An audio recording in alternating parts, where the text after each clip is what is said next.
자, 2026년 12주차 반도체 소식입니다. 이번 주는 정말 엄청난 한 주였죠. 업계의 판도 자체를 뒤흔드는 소식들, 지금부터 하나씩 짚어보겠습니다. 이번 주 사실 다른 뉴스는 눈에 들어오지도 않았을 겁니다. 모든 시선이 단 한 곳, 바로 엔비디아의 GTC로 향했죠. 이게 그냥 신제품 발표회가 아니었어요. 말 그대로 데이터 센터 인프라 시장을 1조 달러 규모로 재편하겠다는 거의 선전포고에 가까웠습니다. 젠슨 황이 무대에서 꺼내든 카드는 바로 베라 루빈 플랫폼이었고요. 여기에 더해서 AI 출원 시장의 절대 강자죠. 그룹과의 전략적 파트너십까지 발표해버렸습니다. 이건 그냥 우리 신제품 나왔어요가 아니라 공급망에 있는 모든 플레이어들한테 이제 게임의 룰이 바뀐다고 알리는 정말 거대한 신호탄이었던 거죠. 자, 그럼 진짜 중요한 질문은 이제부터입니다. 엔비디아가 저렇게 앞서 나가는데 과연 이 속도를 누가 따라잡을 수 있을까요? 패키징, 냉각, 전력 공급, 이 모든 분야에서 그야말로 생존을 건 숨막히는 질주가 시작된 겁니다. 와, 이 기술적 도약을 보세요. 이게 정말 중요한 포인트인데요. 지금까지는 평면 위에 칩을 옆으로 붙이는 2.5D 방식이었잖아요. 이제 그걸 넘어서 TSMC의 소엑시 기술로 칩을 아파트처럼 위로 쌓아올리는 진짜 3D 칩렛 시대로 들어가는 겁니다. 왜 이렇게까지 해야 하냐고요? 간단합니다. 엔비디아의 새 플랫폼이 요구하는 그 어마어마한 데이터 처리 속도, 즉 대역폭을 감당하려면 이게 유일한 방법이기 때문이죠. 그리고 여기서부터 문제가 더 커집니다. 단순히 칩 하나 잘 만드는 걸로 끝나는 게 아니에요. 이제는 시스템 전체를 봐야 합니다. 베라 루빈 플랫폼부터는 액체 냉각, 그러니까 물로 식히는 게 기본이 되고요. 데이터를 주고받는 길도 그냥 구리선이 아니라 빛, 즉 광학 기술을 써야 할 정도로 빨라져야 합니다. 이건 뭐랄까? 엔진만 바꾸는 게 아니라 자동차 설계도 자체를 처음부터 다시 그리는 수준의 변화인 거죠. 자, 그럼 이 괴물 같은 AI 칩에 데이터를 먹여주는 건 뭘까요? 바로 메모리입니다. AI 칩 성능이 아무리 좋아도 메모리가 못 따라오면 다 소용없거든요. 그래서 지금 메모리 시장은요, 말 그대로 총성 없는 전쟁터 그 자체입니다. 이번 GTC가 또 다른 전쟁터였던 이유가 바로 이겁니다. 삼성, SK 하이닉스, 마이크론, 이 메모리 3사가 HBM4 기술을 가지고 정말 치열하게 맞붙었죠.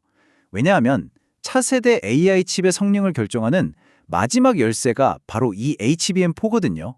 이걸 누가 먼저 더 좋게 만드느냐에 따라서 AI 시장의 패권이 갈릴 수밖에 없는 상황입니다. 자, 이 숫자 좀 보세요. 180%! 이게 뭘 의미하냐면요. HBM이 너무나도 중요해지니까 D램 공장들이 전부 HBM 생산 라인으로 바뀌고 있는 거예요. 그러다 보니 우리가 흔히 쓰는 일반 D램 공급이 부족해지면서 가격이 무려 180%나 폭등해버렸습니다. AI 하나가 메모리 시장 전체를 그냥 뒤흔들어 놓고 있는 겁니다. 이런 상황에서 마이크론이 응답했습니다. 250억 달러. 이게 2026년 한 해에만 쏟아붓겠다는 투자 금액입니다. 정말 천문학적인 돈이죠. 이건 그냥 투자가 아니라 미래 HBM 시장의 주도권을 잡기 위해 모든 걸 건 거대한 승부수라고 봐야 합니다. 자, 이렇게 수요가 폭발하니까 당연히 이걸 만들어내는 공장, 즉 파운드리 업계도 난리가 났습니다. 지금 파운드리 업계에는요, 그야말로 지각 변동 수준의 변화가 일어나고 있어요. 공장들의 최우선 순위가 완전히 뒤바뀌고 있는 거죠. 그 대표적인 예가 바로 삼성입니다.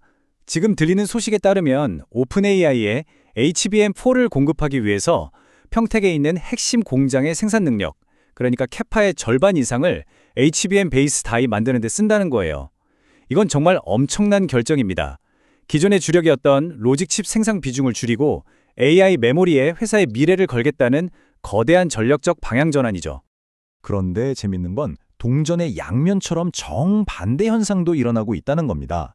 최첨단 공장들이 전부 AI 칩 만드는데 혈안이 되어 있으니까 상대적으로 구형 공정이죠. 자동차나 가전제품에 들어가는 칩을 만드는 성숙 공정 라인이 부족해지는 거예요. 공급이 달리니까 당연히 가격이 오르죠. UMC 같은 회사들이 지금 가격을 10%씩 올리고 있는 게 바로 그 때문입니다. 자, 그럼 이제 시야를 좀 더 넓혀보겠습니다. 기술과 시장만 봐서는 안 돼요. 이제 지정학적 리스크, 그러니까 국제 정세는 더 이상 돌발 변수가 아닙니다. 반도체 산업을 계산할 때 반드시 넣어야 하는 상수가 되어버렸어요. 예를 들어볼까요? 저 멀리 중동에서 일어나는 분쟁이 어떻게 우리한테 영향을 미치는지. 만약에 호르무즈 해협이 막힌다? 그럼 당장 기름값이 뛰겠죠. 그럼 그걸 원료로 쓰는 모든 화학 제품 가격이 오릅니다. 물건을 실어 나르는 비행기 운임도 폭등할 거고요. 더 무서운 건 반도체 공정에 꼭 필요한 헬륨 같은 희귀가스 수급이 불안해진다는 겁니다. 이게 바로 도미노처럼 모든 게 다 연결되어 있다는 거죠. 이런 불안한 상황 속에서 전 세계의 국가들이 반도체 독립을 외치며 그야말로 총력전을 벌이고 있습니다. 인도를 보세요. 세금 5년간 면제, 수입 관세는 거의 제로, 와서 공장만 지어라 하면서 글로벌 기업들을 끌어들이고 있고요. 반면에 중국은 좀 다릅니다. 우리가 직접 만들겠다 하면서 장비부터 소재까지 국산화에 말 그대로 사활을 걸고 있습니다. 중국의 야망이 어느 정도인지 이 그림 하나로 딱 설명됩니다. 2030년까지 중국판 ASML을 만들겠다. 이게 목표예요. 화리마이크로 같은 회사들이 당장 2026년 말까지 7나노 공정으로 칩을 만들겠다고 달려들고 있죠. 여기서 핵심은 이겁니다. 결국 미국의 제재에서 벗어나려면 반도체 장비의 심장이라고 할 수 있는 노광 장비, 그리고 그 재료인 포토레지스트 같은 근본 기술을 우리 손으로 만들어야 한다는 절박함인 거죠. 자, 지금까지 여러 조각들을 살펴봤습니다. GTC, 메모리 전쟁, 지정학 리스크, 그럼 이 조각들을 다 맞추면 과연 어떤 그림이 완성될까요? 산업의 지형 자체가 어떻게 바뀌고 있는지 그 본질을 한번 꿰뚫어 보겠습니다. 엔비디아의 독주가 이제는 거의 막을 수 없는 수준이 되어가고 있는데요. 그래서 GTC가 끝나고 나서 월가의 분석가들이 가장 날카롭게 던지는 질문이 바로 이겁니다. 이제 AI 칩 스타트업들은 다 끝난 게임인가? 엔비디아의 진짜 무서운 점이 바로 이겁니다. 그록을 파트너로 끌어들인 건 그냥 추론 성능 좋은 칩 하나 추가한 게 아니에요. 이걸로 잠재적인 경쟁자들이 치고 들어올 수 있는 길목을 아예 막아버린 겁니다. 마치 성 주위에 깊은 해자를 파서 아무도 못 들어오게 하는 것처럼요.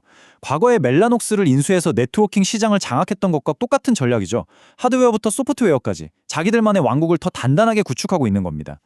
결론적으로 이번 GTC는 반도체 산업의 지도를 완전히 새로 그리는 거대한 지각 변동의 시작점이었습니다.